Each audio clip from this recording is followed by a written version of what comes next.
A special thank you to each of our subscribers who make this channel possible. Here's today's story.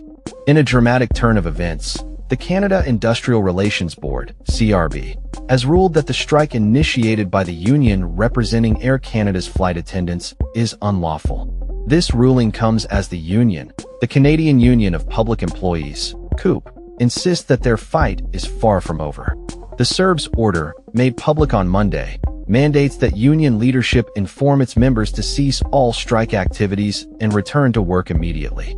The order states, the union and its officers are ordered to immediately cease all activities that declare or authorize an unlawful strike of its members and to direct the members of the bargaining unit to resume the performance of their duties.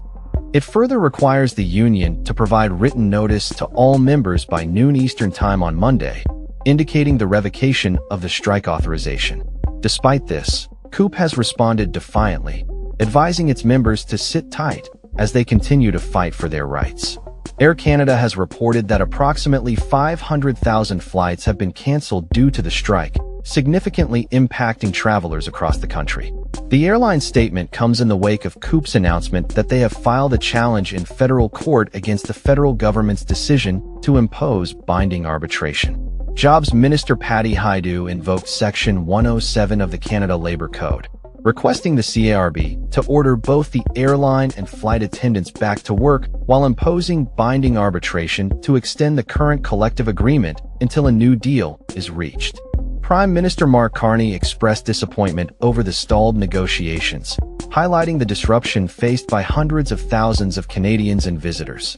"I urge both parties to resolve this as quickly as possible," he stated during a press conference in Ottawa. The CIRB's order required both Air Canada and its flight attendants to resume their duties by 2 p.m. Eastern Daylight Time. However, shortly after the ruling, CIRB announced that the strike would continue, leading Air Canada to cancel approximately 240 flights scheduled to operate that day. The airline plans to resume flights on Monday evening, but the situation remains fluid. Originally, flight attendants for Air Canada's mainline and Air Canada Rouge went on strike Saturday morning after failing to reach an agreement before the deadline. The airline also implemented a lockout. Air Canada reported that the ongoing work stoppage has resulted in roughly 940 flight cancellations, prompting the airline to suspend its financial guidance for the third quarter and full year. Passengers affected by the cancellations will have the option of a full refund or rebooking on another flight, potentially with a competitor. In a show of solidarity, Canadian labor groups have rallied behind the flight attendants. The Canadian Labour Congress held an emergency session to support the workers, condemning Hajdu's intervention as an unconstitutional attack on workers' rights.